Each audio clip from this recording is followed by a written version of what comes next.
Divine ധ്യാന കേന്ദ്രത്തിൽ ഈ ആഴ്ച ധ്യാനം കൂടിക്കൊണ്ടിരിക്കുന്ന ജെസ്സി എന്ന് പറയുന്ന ഒരു ചേച്ചി എന്നോടൊപ്പം ഉണ്ട്. ചേച്ചി ഇടുക്കി ജില്ലയിൽ നിന്നാണ് വരുന്നത്.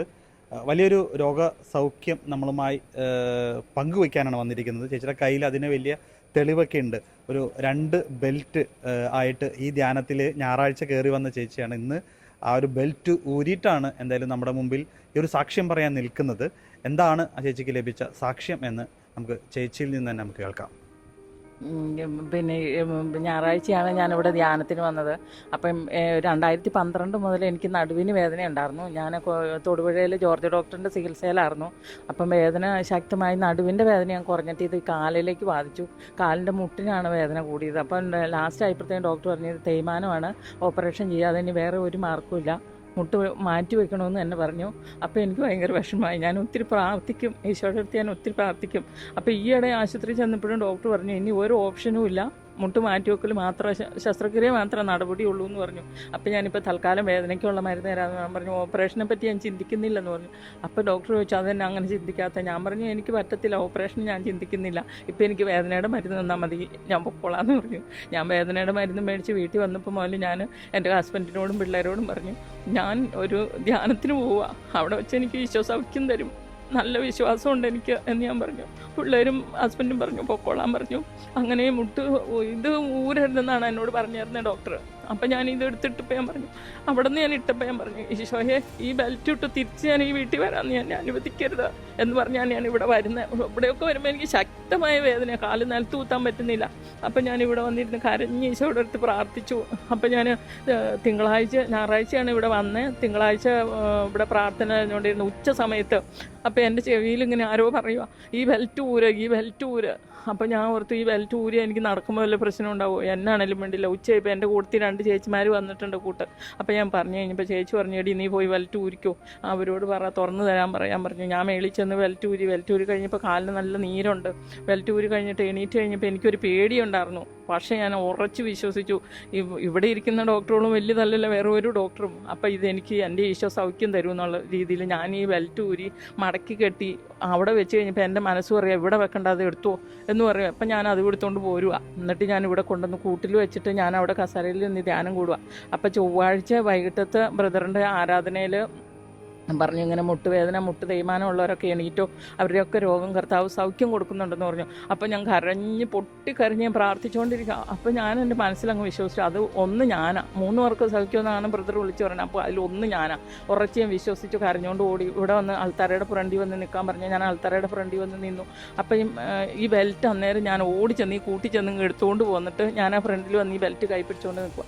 അപ്പോൾ ഇച്ചിരി കഴിഞ്ഞപ്പോൾ ഡോക്ടർ പറയുകയാണ് മുട്ട് സർജറി പറഞ്ഞേക്കുന്നത് 3 വ്യക്തികളെ കർത്താവ് സൗഖ്യം നൽകി അനുഗ്രഹിക്കുന്നുണ്ട്, നിങ്ങൾ ഉറച്ച് വിശ്വസിച്ചോളാൻ പറഞ്ഞു. അപ്പം ഞാൻ ഉറച്ച് വിശ്വസിച്ചു കർത്താവ് അതിലൊരാൾ ഞാനാവണേ എന്ന് ഞാനങ്ങ് പ്രാർത്ഥിച്ചു. അത് കഴിഞ്ഞ് സ്റ്റേജിലേക്ക് കയറി വരാൻ പറഞ്ഞു. സ്റ്റേജിൽ കയറി അപ്പോൾ ഞാൻ ഈ ബെൽറ്റ് ഇങ്ങനെ എടുത്ത് പൊക്കി കാണിച്ചു. അത് പിന്നെ ഞാൻ ഈ ബെൽറ്റിൻ്റെ മുട്ടയിൽ ഇട്ടിട്ടില്ല, ഇനി ഈ ബെൽറ്റ് ഇടാം. അപ്പോൾ ഇന്നലെ രാത്രിയൊക്കെ എനിക്ക് വലിയ പ്രശ്നമൊന്നും ഇല്ലായിരുന്നു കാലിന്. എനിക്ക് രാത്രി കിടക്കാൻ പറ്റുന്നില്ല, ഒരു മുട്ട് നിവർത്താൻ പറ്റുന്നില്ല. ഇങ്ങനെ ആ മുട്ട് നിവർത്തുമ്പോഴത്തേക്ക് ഇങ്ങനെ നിവർത്തി വെക്കാൻ പറ്റുന്നില്ല, നിവർത്തുമ്പോഴത്തേക്ക് എനിക്ക് ഭയങ്കര വേദനയായിരുന്നു. കാല് നീട്ടി വെക്കാൻ പറ്റുന്നില്ല. ഈശോയെ എന്ന് പറഞ്ഞ് ഞാൻ ആ കട്ടിലേക്ക് കടന്നുകൊണ്ടിരുന്നത്. പക്ഷേ എനിക്കിപ്പോൾ ഒത്തിരി വേദന കുറവുണ്ട്, ഒത്തിരി സൗഖ്യം കിട്ടിയിട്ടുണ്ട്. ഇത് പൂർണ്ണമായിട്ട് സൗഖ്യം ഈശോ എനിക്ക് ഇവിടുന്ന് തന്നെ ഇവിടുന്ന് ഇറക്കി വിടുകയുള്ളൂ എന്ന് ഉറച്ച് ഞാൻ വിശ്വസിക്കുക. അതായത് ഈ ബെൽറ്റ് ഇട്ടിട്ടാണ് ഇതുവരെ നടന്നുകൊണ്ടിരുന്നത് അല്ലേ? ബെൽറ്റ് ഇട്ടോണ്ടായിരുന്നു ഞാൻ നടന്നുകൊണ്ടിരുന്നതൊക്കെ. ഇടാതെ നടക്കൽ ചിന്തിച്ചിട്ടേ ഇല്ല. ബെൽറ്റ് ഊരരുതെന്ന ഡോക്ടർ എന്നോട് ഈ ഇട ചെന്നപ്പോൾ പറഞ്ഞേ, കാലിൽ നിന്ന് ബെൽറ്റ് എടുക്കരുത്, ഇത് സർജറി തന്നെ ചെയ്യണം, അത് മാറ്റി വെക്കാതെ പറ്റത്തില്ല, അത് ചേച്ചിക്ക് ചിന്തിക്കാൻ പാടില്ല, എന്തി അത് ചിന്തിക്കാത്തതെന്നൊക്കെ എന്നോട് ചോദിച്ചു. ഞാൻ പറഞ്ഞു ഇല്ല, ഞാൻ ഓപ്പറേഷനെ പറ്റി ചിന്തിക്കുന്നില്ല. അപ്പം മുതൽ ഞാൻ പറഞ്ഞു വലിയ ഡോക്ടർ ഉണ്ടല്ലോ, എനിക്ക് എന്നാണേലും പോട്ടെ പോയി ഒരു ധ്യാനം കൂടണം, ഞാൻ പോവാന്ന് പറഞ്ഞു. പിള്ളേരും ഹസ്ബൻഡ് സമ്മതിച്ചു. അങ്ങനെയാണ് ഞാനിവിടെ വന്നത്. കോട്ടയിൽ ഡിവൈനിൽ വന്ന് ധ്യാനം കൂടാൻ എന്താണ് മനസ്സിൽ? ഇതിനു മുമ്പ് എത്ര പ്രാവശ്യം വന്നിട്ടുണ്ട്? ഇവിടെ ഞാൻ വന്നിട്ടില്ല, ആദ്യമായിട്ടാണ് വരുന്നത്. അപ്പൊ ആരാണ് ഡിവൈനിൽ വന്ന് ധ്യാനം കൂടാം എന്നൊരു ചിന്ത ഉള്ളി തന്നത്? ഉള്ളിൽ ഈശോയ തന്നെ, വേറെ ആരുമല്ല. ഈശോയ തന്നെ. ഡിവൈനിൽ പോയി ധ്യാനം കൂടാൻ മനസ്സ് പറഞ്ഞു, ഞാനിങ്ങ് പോകുന്നു. തീർച്ചയായിട്ടും ഈ പറഞ്ഞതുപോലെ ഞാൻ നേരത്തെ ചേച്ചി കാണിച്ചു തന്നു 2 ഈ ഒരു ബെൽറ്റ്. ഈ ബെൽറ്റ് ഒരിക്കലും ഡോക്ടർ ഊരരുത് എന്ന് പറഞ്ഞ് വിട്ട ആളാണ് ഇന്ന് നമ്മുടെ മുമ്പിൽ ഈ 2 ബെൽറ്റ് ഊരി ഇത്ര നേരം നമ്മുടെ നിന്നതും. ശസ്ത്രക്രിയ അല്ലാതെ വേറെ ഒരു വഴിയില്ല എന്ന് പറഞ്ഞ് ഡോക്ടർ വിട്ട വ്യക്തിയാണ് ഇന്ന്. ഗുളിക മാത്രമേ ഉള്ളൂ, വേറെ ഒരു ഗുളികയില്ല. അതുകൊണ്ട് ഞാൻ വേദനയുടെ ഗുളിക 2-3 ദിവസത്തേക്ക് തരാം, ഇത് കഴിച്ചിട്ട് മുട്ട് അതിനെപ്പറ്റി ചിന്തിച്ചോളാൻ പറഞ്ഞാൽ എന്നെ വിട്ടത്. അപ്പം ഞാൻ പറഞ്ഞു ഇല്ല, ഞാൻ ഓപ്പറേഷത്തിന് അതിന് ഞാൻ സമ്മതിക്കത്തില്ലെന്ന് ഞാൻ പറഞ്ഞു. അപ്പം നോലി ഈശോയോട് പറഞ്ഞു, ഈശോയെ നിന്നേക്കാളും വലിയൊരു ഡോക്ടർ ഈ ലോകത്തിൽ ആരുമില്ലല്ലോ, നീ എനിക്കിത് സൗഖ്യം തരണം. അപ്പോൾ ഞാൻ ഈശോയുടെ അടുത്ത് പറഞ്ഞു, ഇവിടെ വെച്ച് നീ എൻ്റെ ഓപ്പറേഷൻ നടത്തി വിടണം, വേറെ ഒരു സ്ഥലത്തേക്ക് തന്നെ നീ പറയാനിട വരുത്തരുതെന്ന് പറഞ്ഞു. അപ്പം അങ്ങനെയാണ് തിങ്കളാഴ്ച ഉച്ച കഴിഞ്ഞപ്പോൾ തുടങ്ങി ഈ ബെൽറ്റ് ഊരാൻ മനസ്സിൽ പ്രേരണ കിട്ടിയത്. തീർച്ചയായിട്ടും മനസ്സുരുകി പ്രാർത്ഥിച്ചപ്പോൾ, അതായത് ഏറ്റവും വലിയ വൈദ്യൻ, ലോകത്തിലെ ഏറ്റവും വലിയ വൈദ്യൻ നീ തന്നെയാണല്ലോ എന്ന് പറഞ്ഞ് പ്രാർത്ഥിച്ചപ്പോൾ ദൈവം വലിയൊരു അത്ഭുതം ചേച്ചിയുടെ ജീവിതത്തിൽ നടത്തിയിരിക്കുകയാണ്. പിന്നെ ഇതുവരെ ഞാൻ ഈ ബെൽറ്റ് ഇട്ടിട്ടില്ല. തീർച്ചയായിട്ടും ഇനി ഒരിക്കലും ഈ ഒരു ബെൽറ്റ് ഇടാനോ അനുവദിക്കില്ലെന്ന് ഞാൻ എൻ്റെ മനസ്സുകൊണ്ട് ഉറച്ചു വിശ്വസിക്കുന്നു.